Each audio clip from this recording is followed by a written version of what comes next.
We had an excellent talk by Dr. Kalora on neurofeedback and biofeedback, and we had an excellent talk by Dr. Lim on photobiomodulation. They have covered so much groundwork on the current available research, on the mechanisms, on 50 years of history, 80 years of history. So what you are mostly going to get from me is some firsthand data that I have gathered over the last 5 to 10 to 20 years, and probably a lot of maybe what I call a breakdown of some of the ideas behind the mechanisms of why this would or wouldn't work, some discussion around what I've been doing with neurofeedback for the last 20 years, some discussion around what I've been doing with photobiomodulation for the last 5 or 6 years, and then how I've been combining them together, because if there's anything that's really fun about this field is that everything is frequency-based. All information, all organization, all learning, pretty much any way we measure the world is based off of some type of frequency information, which means everything is pretty much interrelated and interconnected. So once you crack the idea of the frequency spectrum and you start lining them up with each other, there's a lot of correlation. So what you're going to discover is that you already know many things about what I'm going to talk about, and we're just going to map what you already know to some new ideas. Okay, neurofeedback. I have been doing this for about 20 years. It's terribly interesting. I got into it by accident, really. In my graduate program for mental health, I ended up taking an internship with a little company that had just gotten quantitative EEG brain mapping, and we're starting to do some early neurofeedback. And in the early 2000s, there wasn't a lot of neurofeedback clinics that were actually doing brain mapping and then using those to inform neurofeedback choices. As you probably know from our excellent previous overviews, there are a ton of gradated potential options for how to do neurofeedback and even how to do photobiomodulation, right? We've got everything from a little intranasal you can put in your nose to coming technology that's got 12 separate LEDs that are all independently programmable. I'll talk about some of that. And with neurofeedback, we've got everything from you can take a single electrode that's active, and a couple other ones to give you some circuitry for grounds and reference. But you can take a couple of electrodes and pick 1 or 2 places in the brain, on the scalp, and a couple of frequencies, and you can have a very localized particular approach, or you can put a ton of electrodes on the brain, do some very fun calculations, and end up with a lot of network and source localization information to base feedback on.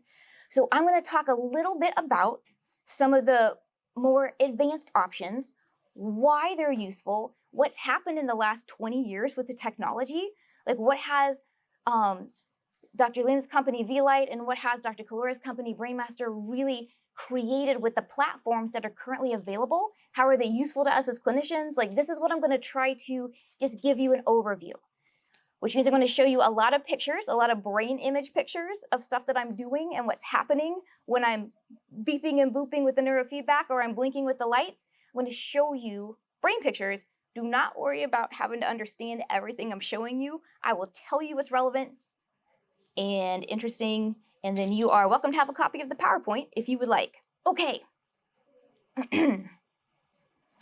Super basic. When we talk about neurofeedback, the idea is that pretty much anything that your brain is doing at any point is tracking environmental information through those sensory inputs, auditory, visual, smell, right? And so we are taking all those primary inputs and we are constructing them into our brain into things that have meaning. We're recognizing patterns, pieces, colors, and shapes turn into people that we know. We assign emotional relationship and attachment to them. We decide how we're going to respond and interact with them based on what they look like, what their auditory tone is when they say something to us, what's loud, what's less loud. We make these constant, regular environmental feedback loop decisions all the time. This is what our brains do, right? So the idea of a healthy functional brain is we are able to essentially shift attention and make prioritization decisions based on what's happening in our environment.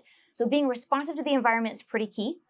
So when we say things like, oh, we want to do neurofeedback, we mean we're going to take the automatic feedback loops that already exist that we use to interact with our environment. We're going to put some information in introduce information into that feedback circuit, but it's going to be information based on what's actually happening in your brain. And this is useful because one of the things that we have learned over the years is that you can actually image brains, and then you can see what they do under certain conditions.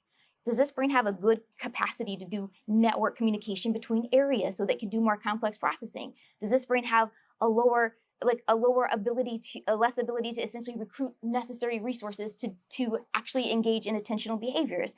We can measure what's happening. There's a lot of ways to do it. I'm primarily focusing today on EEG, electroencephalography. Electrical, encepha is brain, and graph is picture. So electroencephalogram, is a picture of the electrical activity in your brain. We get that picture, obviously, by sticking electrodes on the head and doing some recording with fancy software. Now, we get little squiggles. What do we care about, actually? Like, what are we using to derive information from that's then useful to us? Two of the main things that we use are amplitude and frequency. Amplitude just meaning like the little squiggles, how big are they? You'll notice there's a couple of big ones right smack in the middle. That was an eye blink. So when the dipole of the eye shifted, we got a nice little electrical bump. Well, that change in amplitude let me see that there was an eye blink. Like, that's actually useful information. You can visually see stuff in the signal. The other thing that we look for is frequency. That means how many times does the little signal go up and down? How frequently do you see that behavioral move?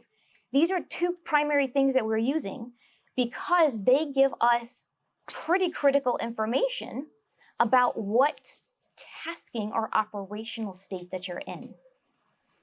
Does anybody know what AM and FM stand for? Hit me. Amplitude modulation and frequency modulation. Yes. So if you've ever used a radio and you're like, you know what I don't love? Country. Let me change the channel and see if there's anything else that I could listen to. Classic rock is a fave. So if you are listening to something and you don't like it and you change the channel, you are modulating either frequency or amplitude, because all the signals that come out of that radio station that your radio picks up, they contain information. So you can literally pick different channels to broadcast information. You can modulate those signals with the appropriate equipment, and then you can learn things from those signals. So this is basically what we're doing with the brain. Now, let me tell you what's really fun is that when you start, so earlier, Tom and Lou were both talking about things like, oh, alpha, delta, different brain waves, different frequencies. Your brain is not just a satellite, it's also a generator. It generates its own electrical activity and its own frequency information. That's what we're measuring and looking at. So meaning, depending on how fast or slow, what the amplitude is, what the frequency is, we actually can see different channels. And by that I mean, faster and slower brain activity indicates essentially a tasking state, a level of engagement. So when we talk about slower brain waves, we mean, oh, brain waves that are very critical for things like sleep, internal repair, recruiting resources up into the brain. The slowest brain wave we have, delta, a little bit into theta, things that are almost like 6 or 7 hertz and below. All those are critical for rest, repair, consolidation, but they're also critical for things like, recruiting and propagating neurotransmitters up from below the cortex, up across the top of your brain. So there's a lot of important jobs that the slow waves do. There's important jobs that your fast waves do, the betas and gammas, as you've been hearing us talk about, right? Those are the ones we use to actually interact with the external environment, whereas the slow ones are really more about what's happening inside you, like physiological support stuff. The faster waves are about what's happening outside of you and our ability to track and process in a more complex, rapid way, to decide on responses and to engage and to pay attention, all of that. Smack in the middle of fast and slow is alpha. You've heard us talk about alpha, 10 hertz as opposed to 40. Alpha is essentially the state that a healthy, flexible brain will spend a good amount of time hanging out in. Because if you have a good amount of time hanging out in alpha, you've got that flexibility to speed up into betas and gammas to engage, or to slow down in deltas and thetas to rest, repair, consolidate, resource, whatever you need. So a healthy functional brain has that state flexibility capability. We need to be able to do all these tasks, but they need to be somewhat dependent on environmental cues. And I'll tell you, when we actually talk about doing neurofeedback and the idea of having resources, what are we actually even doing when we say neurofeedback? So you guys are familiar with the concept of training. If you want to learn tennis, you have some options, right? You get a couple pieces of equipment, and you can either pull up a YouTube video and go out in the backyard and swing at the fence. You can go take some lessons. You can hire a personal instructor, right? So there's the information you need to come in to teach you about how to play a sport, but then there's also the amount of time and energy you need to spend repetitively engaging in the behaviors that allow for you to then learn or create a reflex. So when you think about like your brain's got a limited amount of resources, how is it going to prioritize what it has to work with? It prioritizes based on what either you pay attention to repetitively or what draws your attention repetitively. So when you first start to learn something, you're quite awkward and it's very tiring and your muscles get sore, but that's because you spend quite a bit of resources initially when you're learning a new thing, but at some point your brain goes, this is a lot of energy to be expending for, I don't know, swinging a tennis racket. So we need to routinize this as quickly as possible and make it energy efficient. So that's what it does. It learns, it creates some synaptic potentials, and then you have some reflex wiring now that's much more energy efficient to use. So when we're doing neurofeedback, we're relying on this idea that if we repetitively draw your attention, your brain's going to have an influx of resources the first handful of times, right? The first few sessions, the first few times you give it a task. And we draw its attention by visual or auditory inputs. How do you get information? How do you learn? How does your brain decide what to prioritize? Obviously, sensory inputs. People are talking. Some people are louder. Some people are quieter. Stuff is happening the next room over. I don't know. Your phone goes off. How are you supposed to decide what to prioritize? There's hierarchies in there that we've built that we use and rely on. They're pretty reliable, right? Because you walk around the world every day and you do stuff. So we're taking the same visual and auditory sensory inputs and going, can we get your brain's attention with sounds and visual modulation, right? Like a screen getting dimmer or lighter or whatever it is. It's a little game you're playing that moves. So your superior and inferior colliculi at the bottom of your brain, the superior colliculus is recruited by visual input and the inferior colliculus is recruited by auditory input. These are what primarily orient your attention in space. So if I can give you a feedback with an auditory and visual, if you were sitting there hooked up and we were monitoring brain activity and I'm saying, here's some sounds and here's some visual stuff and those have synced up, like the sounds are getting higher or lower in pitch as the screen gets lighter and dimmer and they're synced. So I'm giving you a synced auditory and visual feedback experience. I have got you by the colliculi. It doesn't matter if you know what's going on or you understand how it works. And honestly, half the time it doesn't even matter if you're paying that much attention because your brain automatically will track what's happening and decide how to prioritize. So when we're saying things like neurofeedback works or, you know, I'm gonna use it to change your brain, we're just talking about learning.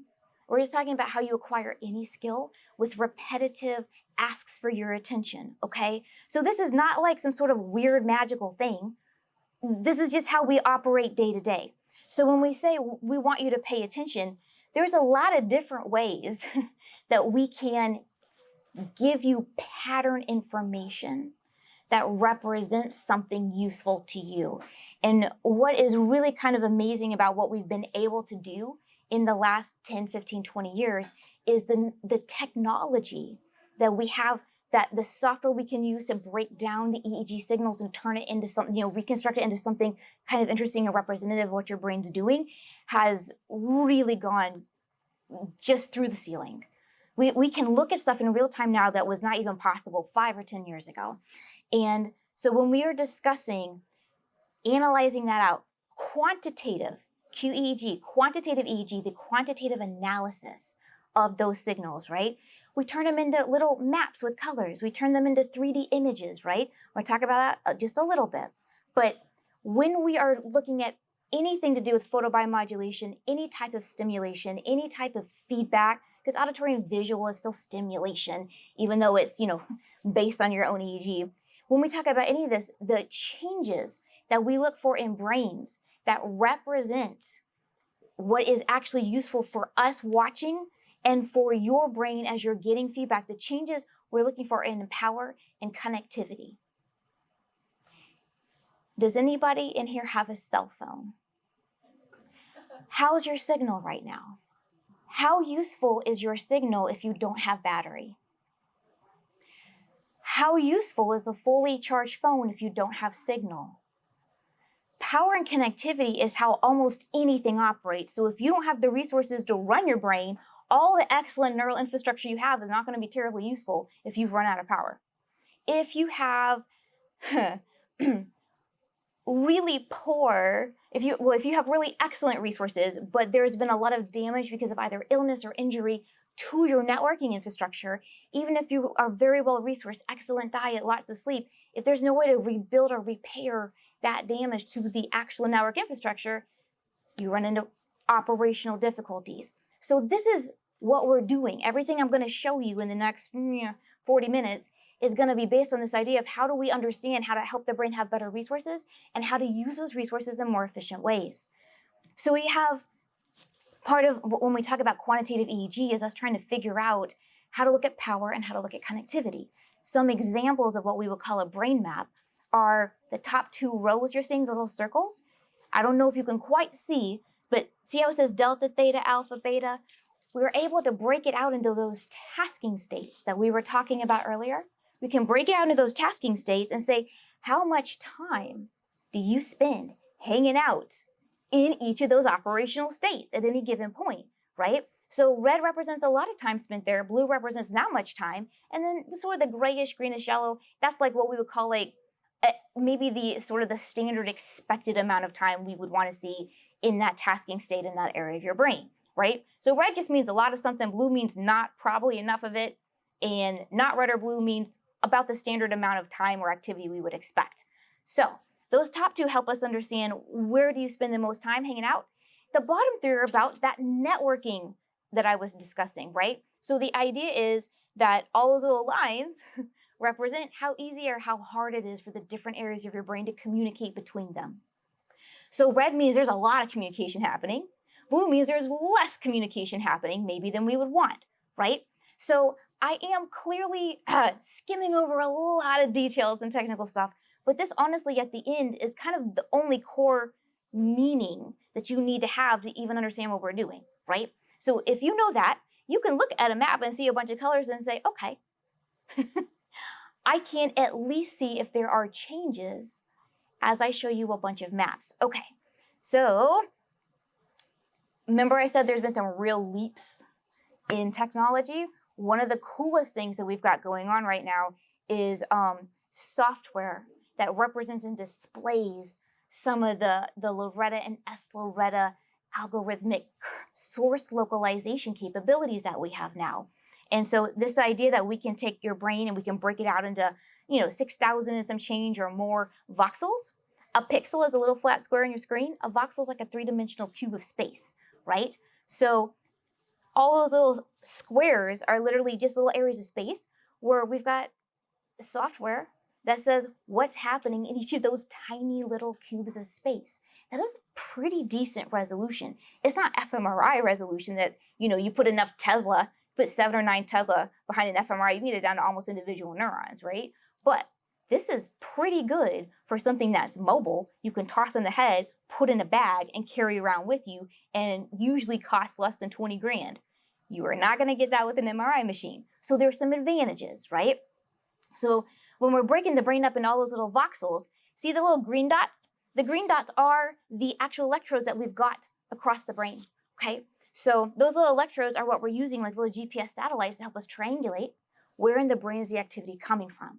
So we're able to break it out into like smaller areas, and then we're able to say how much activity is actually happening in that area. So when we're going to talk about like what we're doing with it and how we're combining sort of like neurofeedback and photobiomodulation, the EEG activity we're mainly discussing or showing you in pictures is coming off of this cortex. But there is a ton of informational loops between that top of your brain and the bottom of your brain that we can't image as easily, right, with those scalp electrodes. But there's a ton of informational loops. So when you break the brain out into different gyri, when you break it out into different Brodmann areas that are, functional representations of different things your brain does, then we can map that to the software and say, okay, I can give you feedback on specific areas of your brain, doing things in specific frequencies. There's a lot of complexity and sophistication to the possible things that we can choose. Okay, so what I'm showing you are essentially fMRI slices that have that EEG information just superimposed on it, so we can just see activity, less activity. This will be helpful for when I show you a couple of fun pictures. So some of the slightly more advanced options that we have these days include things like, see how there's a little BA with a number? The columns that have BA and have a number, those are Brodmann areas. We can take those findings and we can put them in a piece of software that lets me select localized specific areas and then do network training. I can do feedback based on what's just there, and I can do feedback based on communication between those localizations, right? And so this is one of the advances in the last handful of years that has allowed us to create customized networks. So part of what Tom and Lou were talking about earlier is this idea of how are we supposed to choose the right stuff for your particular brain. Everybody's brain's a little bit different. They respond a little differently. They've got a lot of historical trauma that's unique to them, right? So we all have different things we respond to when we're being asked to learn things. And so how are we supposed to potentially create some sort of learning or informational experience where your brain can pull as much information out of how to resource and how to connect as possible and actually diffuse that in some kind of more complex way, right? So what you were looking at is this is an actual design. This is like an actual feedback design where I created a customized network out of all those different Brodmann areas and a couple of gyri. I created a custom feedback network so that when you're looking at the handful of brain maps next, these are the changes that occurred after. So the first image on the left is going to be baseline, no feedback session. The image in the middle is going to be immediately after the feedback session. And then the far right image is going to be after 3 sessions of feedback. So these are network measurements, and we're just trying to figure out, does this actually make clear changes quickly? Because one of the things that we do know about neurofeedback is that depending on how many sites and how many frequencies you might pick to give the brain information about, sometimes you do too few, and you've really got to move around quite a bit, right, to give the brain all the information you wanted. Sometimes you pick too many things, the brain can't do a lot of discrimination. So now it's not able to learn as well because you haven't given it, enough sequencing to learn So the idea is, can we create a slightly more complex conversation? Does it do anything to the brain? This is immediately post a session and 3 sessions later, and I want to tell you there's 3 or 4 days between each of these sessions. So the questions people usually have are, does it work at all? Can we actually see what it's doing? Does it hold? Right? Like, sure, anybody's brain will look a little different after you stim it with something, but then what happens after time? Like, does it stay? So, barring any new illnesses or injuries, once you learn a skill, we usually keep it unless something happens that impairs our ability to engage in it, right? So I'm not going to camp too much. This is the same examples. Like I'm giving you like just different images, right? This is after the first session and after the third session. So when you're looking at the reds and blues, it's changes in activation, changes in recruitment. So there are clinical relevancies to this particular case. Let me go check right quick and I'll give you the rundown while we're going to the next one. Yeah, this particular individual had a lot of, I would say, pretty severe anxiety, a lot of difficulty with interacting socially, a lot of difficulty with, recruiting and verbalizing, right? And so after doing a handful of sessions, one of the things that they were able to tell almost within the first 1 or 2 sessions was when they got stressed out and interacted in their professional environment, they would be someone who just like shut down and couldn't really speak. And when you're 30 or 40 and that happens to you in a social situation that shouldn't be that stressful, it's embarrassing and impacts your capacity to operate. So how are you supposed to tell your brain that it's fine, this isn't that big of a deal, when your central nervous system has been convinced that this is a death level threat for the entire time you've been alive, if anybody pays any attention to you? Like, I mean, we can tell you that in therapy. You can tell yourself, but how are you supposed to inform your central nervous system that it doesn't actually have to freak out because there's some attention? For example, see all the low beta, beta, high beta, gamma, these are the faster frequencies that you use to interact. And for example, 16 to 20 hertz, this is a range of frequencies that we often see very active when you're doing immediate environmental interaction, right? The faster ones sometimes are a little more abstract, right? So if you think about like sort of these early betas, if you have a lot of these faster frequencies, remember I was saying somebody interacts with her and then she just sort of freaks out. This is her baseline level of cortical hyperexcitability.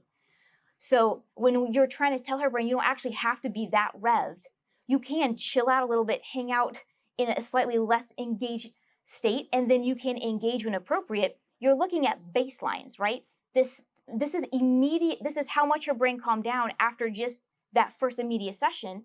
And you can see there was a little bit of a re-kick back up, right? Because I'm not going to fix 40 years of anxiety in 3 sessions. But you can see that there is not only some mediation of some of that excess behavior, there's also some shifts. It's moving to somewhere else. Her brain's trying different strategies because I've given it information about different things it can try, right? So this is another similar case, and what I'm going to do is just pad right through. I'll give you like a second or two to just see the changes. This was a case where there was a lot more slow wave. If you spend too much time and too much fast, you tend to be a little stressed and engaged, and you can't chill out when you need to. You spend too much time in slow waves, you can't usually engage when you need to. Neither one of these are ideal. We're going for flexibility. So you can see that there are documentable, observable brain changes. We can map those to what they're saying they're experiencing, right, operationally. So earlier when Tom was talking about, Z-score training, you know, we've got increases and decreases in amplitude feedback. We've got ways that we can give you information about connectivity networks. A lot of the Z-score training he's discussing was that connectivity network stuff. So I'm showing you like some of the advances that we have, some of the slightly fancier ways that we can put it together. Let's talk about photobiomodulation. So Dr. Lim previously gave you a tremendous amount of good data about what actually is happening metabolically when you're introducing light, near-infrared light, different wavelengths of near-infrared light into the brain, okay?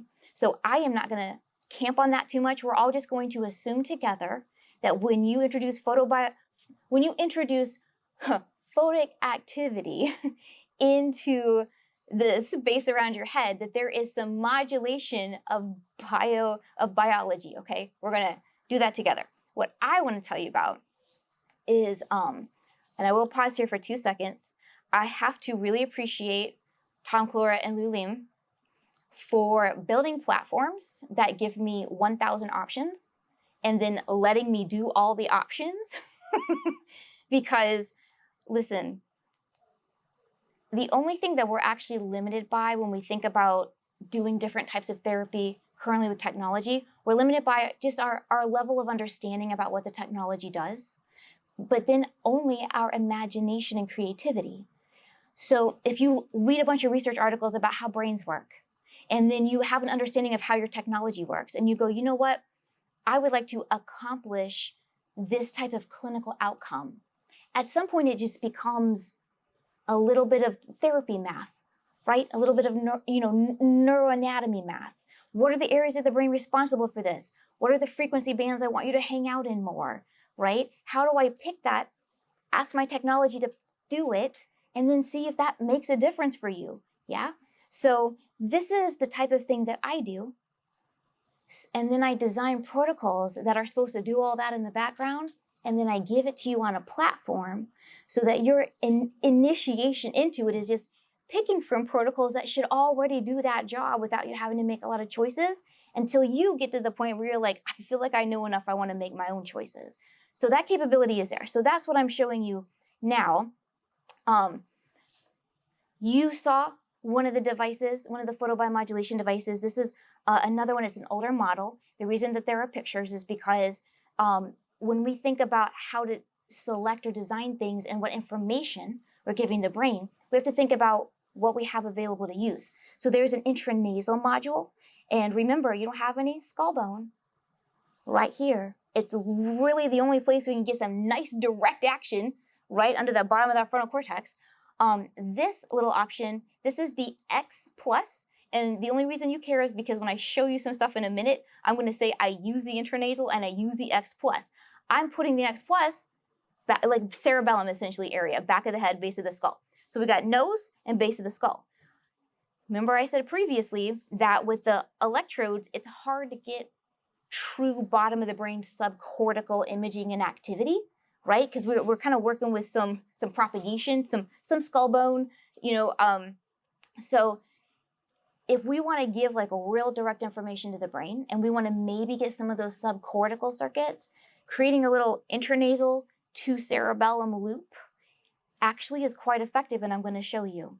The other thing that I'll talk about using is, so the one that I have that I'm going to discuss some stuff that I designed for, there are 6 little LEDs that go transcranial across the cranium. There's 6 little LEDs on the head, an intranasal, and a little LED in the back. So we've got 8 total in this model.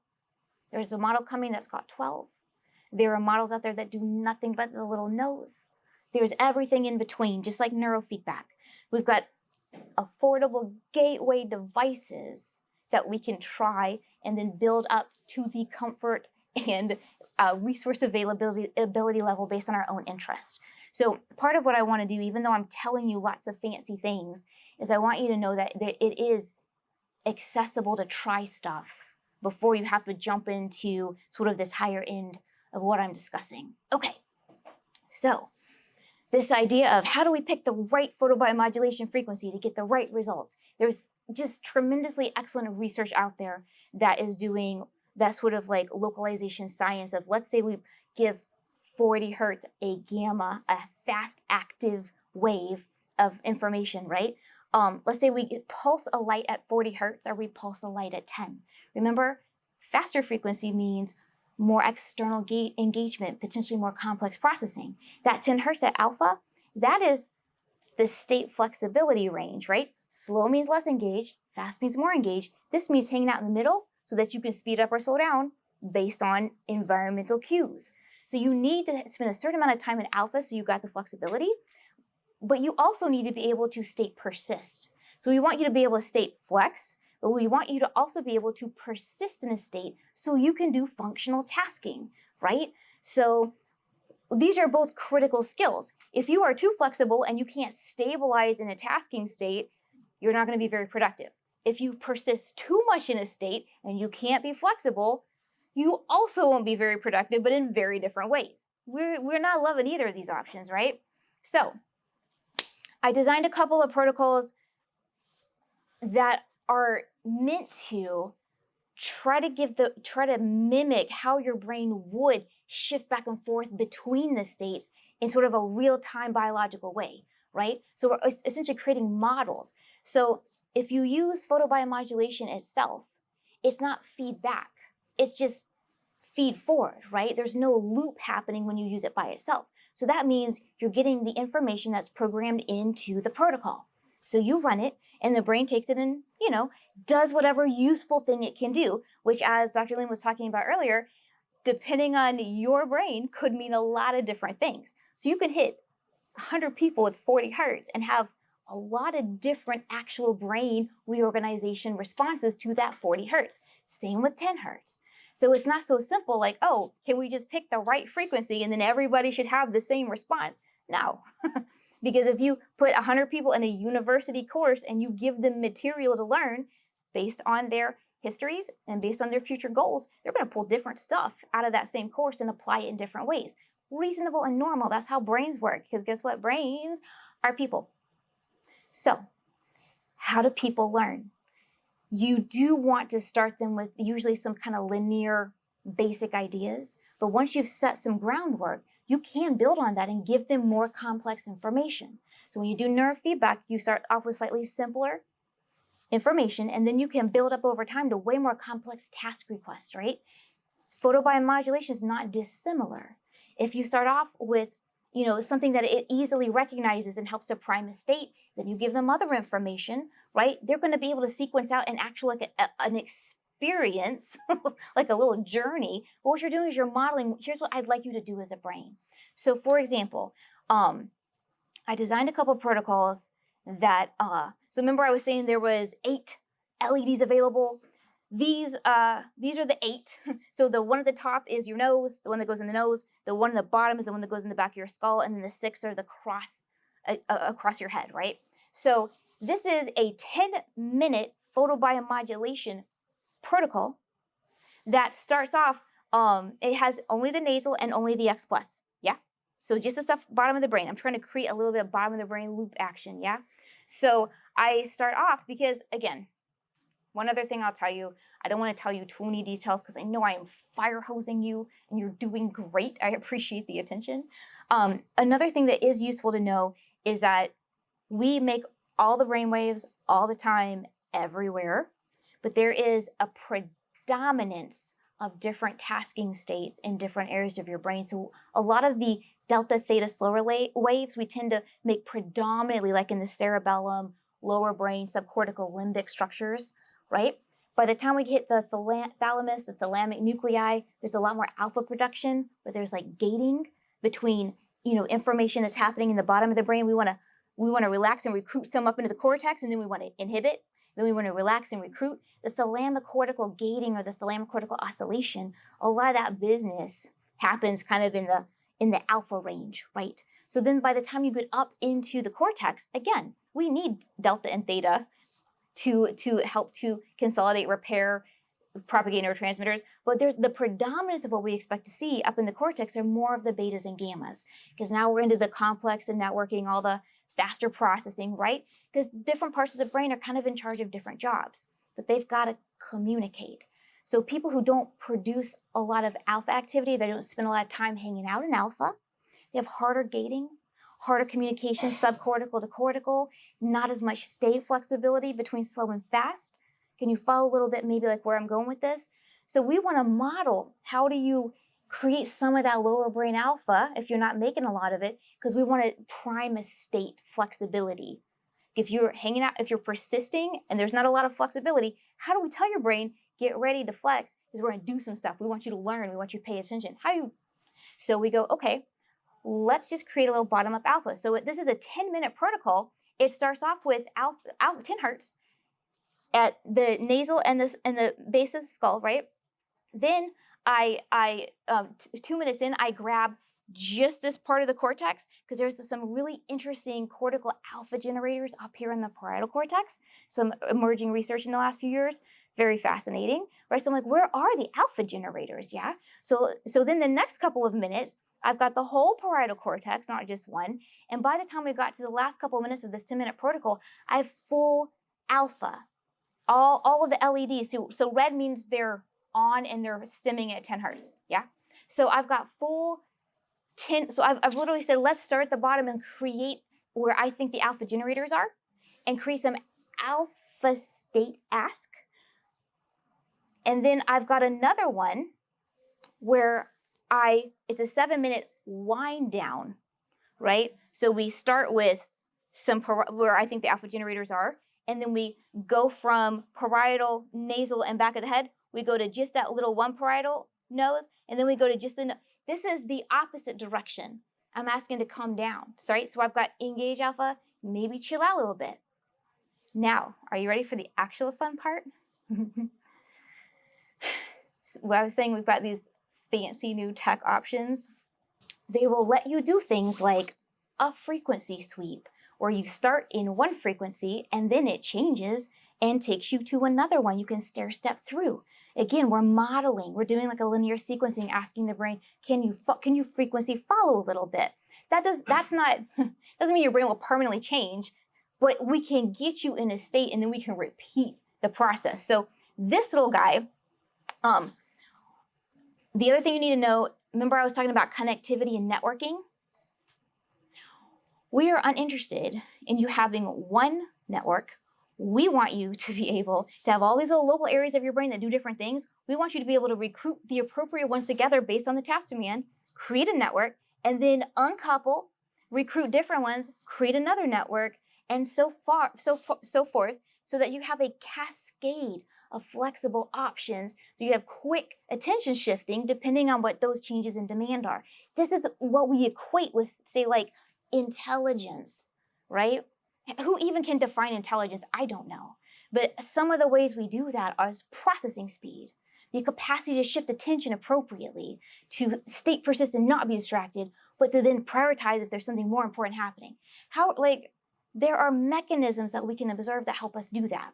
So the idea of having too much state persistence, one of the ways that you can create connectivity and break up persistence is something that we call phase, right? You can be in phase or out of phase. Are the waves doing the same thing? Are they doing different things? We can create a little bit of phase action. So you'll see there's 2 reds and there's 2 blues. When the red ones are on, the blue ones are off. When the blue ones are on, the red ones are off. That means I'm syncing a diagonal across the brain in 2 different directions across that sensory motor strip. Yeah? So I am turning them off and on at the same time that I'm taking you from 12 to 18 hertz through those immediate environmental interactive betas. And this is critical because one of the things that this type of protocol can do is it can really help people with physical sensory motor difficulties, right? This is your sensory motor strip. How are you supposed to integrate that in and mediate it? Well, you give them information about activity in the sensory motor strip, but if they cannot connect or they are too state persistent, there's a lot of different things that can go wrong as you age, as you have injuries, as you potentially have a stroke, as that alpha peak frequency that you hang out slows down dramatically and you're spending too much time in slow. Your capacity to do more complex movements, to inhibit motor movement, to even have good balance and proprioception, those are impacted with injury and age. How do we fix that? I mean, it's not always fixable, but what we can do is we can give you information about how to make that more efficient, how to resource it better, how to pay more attention to those networks. So something like this creates a little bit of that, cross-networking, like to break up what you've got and connects other things. So when you put this in sequence, right? When you put this in sequence, say we start with the 10-minute alpha up, get flexi. We do the 13-minute, the beta sweep across the cortex, and then we do the 7-minute alpha down, now consolidate. Now relax, give yourself a minute to think about what you learned. Think about what you just did. Now we're creating a 30-minute modeling learning experience so that even though what we're giving the brain is somewhat of a simple feed forward, we've made it dimensional, we've made it sequential, and we've literally given you something that you can model and learn from. So this was an alpha, kind of a low beta to alpha. This is a gamma protocol where I did all 6 of them, whole transcranial, all gamma, right? Like that faster frequency. But instead of just hanging 40, I was like, let's sweep 37 to 42. So over 13 minutes, we start off in 37 and then we take you up to 42. We're covering whatever that gamma band is, right? Around 40. You sandwich that in alpha, gamma, alpha. And again, here's what's really interesting, right? Some people, you stim them with a lot of gamma, a lot of 40 hertz, they get a little overstimulated and they have some more trouble maybe kind of consolidating and getting the use and application out of that 40 hertz information. So for the population that may have a little trouble with overstimulation, sandwiching it together between the alphas creates a really nice buffered experience where we're like, be open, here's some information, now consolidate, now come back down, follow us back into the alpha range, right? So you can actually create more complex sequential stuff. So this is what we're doing. I'm going to show you a couple pictures of what a brain looked like after I did that expand with the gamma, right? The alpha, gamma, alpha. I'll show you a few pre-post pictures, and then I'm going to talk about putting them together. Okay, thank you for your attention. So I ran the expand alpha, gamma, alpha twice, 2 days apart. Top left corner is baseline, no stim. Middle one is I because when I say I ran and then these are brain maps, I mean I hooked them up full electrodes, did a baseline, stuck the photobiomodulation on them, ran it, and then did another EEG recording 5 minutes after the 30 minutes, and then 30 minutes after that 30-minute treatment. Okay, and I did it twice, and I did it twice, 2 days apart. Pretty sure. Let me check. Is it in here? Yeah, 2 days later, repeat. So this was how this brain responded, and these are essentially power maps. The couple of things of note are there are some specific localizations where you'll see like there's a little bit of orange and red, and you will notice that orange and red moves around and or reduces. So we're talking actual cortical activation pattern shifts, yeah? However, as much as I love those surface maps, I also really love these Eslaretta maps where we can see kind of deeper in the brain what those shifts were. And stuff like this is tremendously interesting because, again, this is not feedback. Like, to me, neurofeedback makes a lot of sense because there's like a learning loop. Like, you get to say some stuff, and then, you know, they get to say some stuff as a conversation. So it seems to me that kind of collaboration would really facilitate learning because you kind of get to tailor your own experience as you go. With something like photobiomodulation, you're not getting a lot of loop tailoring, right? You just kind of get what you get. So our efforts to figure out what to give you, obviously, is what we're working on, but also the idea of when your brain takes that, what is it doing? Does it have the capacity to actually take in that information and then recalibrate or change its strategies for power and connectivity? So when we're looking at these, you know, sort of these baselines, I'm interested because baseline 1 this is before I did anything. Baseline 2 is a couple days after we did it. What was sort of like the settle out? Because this is like immediately after. What's the settle out? And then immediately after again. And if you look at like what's happening in baseline 1, what's happening 2 days later after we did all this, and then just even the difference between the baseline, the 6th recording, like there was nothing else happening other than me just running some photobiomodulation. So, you know, when I'm looking at this and I'm going, okay, you know, there are various ways to try to understand what's occurring. But one of them is remember there's like 6,300 voxels? We got all these little measurements we can look at. This is the percentage. I don't know if you guys can see these numbers. This is the percentage of voxels that are above or below certain activity ranges. So when I've got a 73% above 1 standard deviation, that's 73% of your brain activity across the whole thing in like a delta range, right? These are slow waves. So this is 22% above 2 standard deviations. 2 standard deviations is fairly clinically significant, right?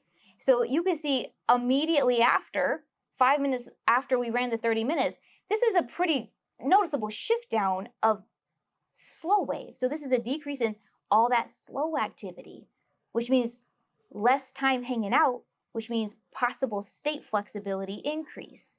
Yeah?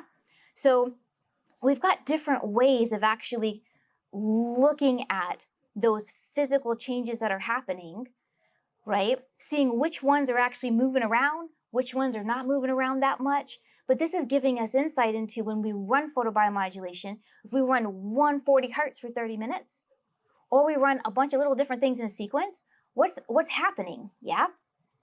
So then, is more always more? Yeah. These were the pre and post pictures that were just only with the intranasal and the base, and it was just a 10 hertz stem for 20 minutes at the nose and the back of the head. And I was like, what if you're just doing that? Like, what if you just get like a couple of less expensive, less fancy, less complicated devices and you put that on people? Like, are you doing something? Yeah, yes, you are, right? And I'll just go over this one picture with you. So this is the theta range, like some slower activity. Remember, too much of this means it's hard to focus. This is a theta range. This is your numbers here, 35 and 5% baseline. We ran 10 hertz for 20 minutes and we had a jump, 67, 19, yeah? Oh, made them worse. What's all this extra theta? What's even happening right now? One of the fun things about QEEG is that if you actually, it's meant to be somewhat of a static baseline, right? We take a recording, we do some stats, we look at it. It's representative, but it's not super dynamic in nature. We're trying to take dynamics and make them like sort of summarizable. But you can actually use QEEG in a more dynamic fashion by simply doing more recordings in a shorter amount of time to track those changes in dynamics, right? So 15 minutes afterwards, we've got this massive increase in theta. And then 30 minutes afterwards, we've got a noticeable decrease, totally different location. And then an hour later, we were down to 0 and 18%. Okay. This is a pretty dramatic shift in both immediate, slightly longer term. And I see these changes, I see more moving around and more changing and more holding over time. So here's where I'm going with all this. I'm going to skip just a little bit because I want to be conscious of your time. Here's where I'm going with all this is that we know photobiomodulation does stuff. We know neurofeedback does stuff. We know that we can create more complex and nuanced conversations and information and sequence delivery with the advances in the technology over the last handful of years. So the idea of being able to then modulate the photobiomodulation so it becomes part of the informational loop. This is what we've been doing the last handful of years, and this is where Tom Kalora's Brainmaster neurofeedback technology and Lou Lim's Vielight photobiomodulation technology have been essentially compatible so that we can create neurofeedback sessions that then turn the lights off and on based on the neurofeedback. So now you've got visual dimming, you've got auditory sounds changing, and now you've got the actual stim turning off and on based on the changes we're tracking in the brain. So if you think visual and auditory will recruit attention, once the screen gets dim and the sounds get quiet, the stim kicks on, and then when the sounds and the visual kick back in, the stim kicks off. Now, part of the conversation has been, okay, but like how many LEDs do you have to have? How many EEG electrodes do you have to have? How much brain activity? How do you connect? How do you modulate? Well, I'll tell you what is very fun. Green circles are EEG electrodes that we're using to do neurofeedback. Red circles are LEDs. Yeah? You can imagine we can do quite a bit of connectivity networking even just with like 8 electrodes because we're catching a lot of hubs on the brain, right? This is, so this setup right here, the couple pictures I'm going to show you next are the brain changes. So immediately post a single session of that combination and then 3 sessions later. These are power maps. So as the red decreases, we're literally seeing, because this is a 21 to 40 hertz, these are the fast frequencies. We're seeing a decrease in that state persistence and towards a little bit more flexibility potential, right? We're seeing a change in network measurement and behavior. I'm gonna skip a little. This is pre and post 1 session of that setup that I showed you, the 8 channels and the Vielight. This is, I did 1 session, I waited 48 hours and I mapped again. So this was pre, I waited 48 hours and I mapped it. I want to see what it looks like 2 days after I did 1 session. So, I mean, look, not everybody's brain changes at this level of dramatic. Some of that depends on like what you kind of have going on, right? But there are clear shifts that happen. And part of why I was interested even in combining them together, I'm gonna skip just a little bit. Remember, you are allowed to have a copy of this if you want. Part of why I was so interested in putting them together is that synaptogenetic potential of the LEDs, literally the creation of new synapses. How were you supposed to fix an injured or impaired network, right? We can potentially work on the power by, appropriate supplements, appropriate nutritional influxes, appropriate other things that allow for you to have a little bit more to recruit. We can work on that. How are you, once we get it recruited, how are you supposed to fix communication? Yeah. So that's a part of what we are trying to accomplish by combining. I know my neurofeedback helps to improve network communication, but I can do a bunch of neurofeedback, but what if the actual neurons don't have the juice to do the learning in the building and the synaptic potential creation? This is where something like LEDs, like near infrared, can help to support that powering up of the cell. Forgive me, I told you I was gonna have way too many slides so I could cherry pick. I want to cherry pick one in specific. Yes, this is it. This is a 10-year-old girl who had, I would say, she is a very bright, very sort of cognitively agile kid.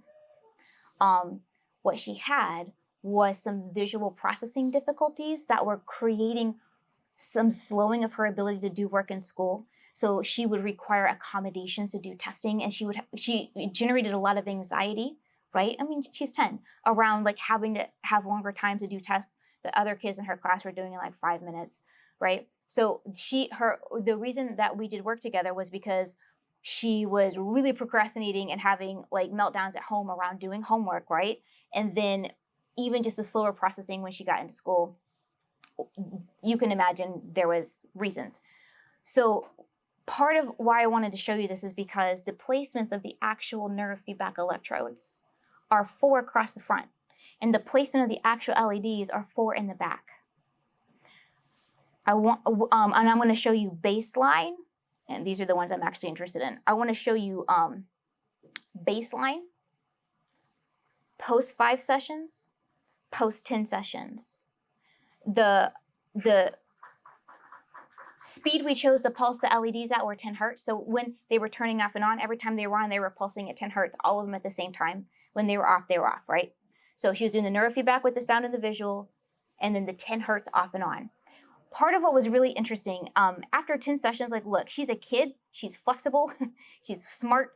It only took 10 sessions for her to have noticeable improvements in the processing speed and reductions in the anxiety. I was not sure what we were going to be able to do with the visual issues, right? I'm like, I don't know, like, look at this. So this is 19 hertz. Baseline, she had a little extra 19 hertz in the back, the right rear posterior. Because remember, where you do most of your visual processing is that occipital cortex in the back of your head. Information comes in, does that cute little crossover, and then you do most of that processing in the back of the head. So she has some persistent extra activity in her right visual cortex, right?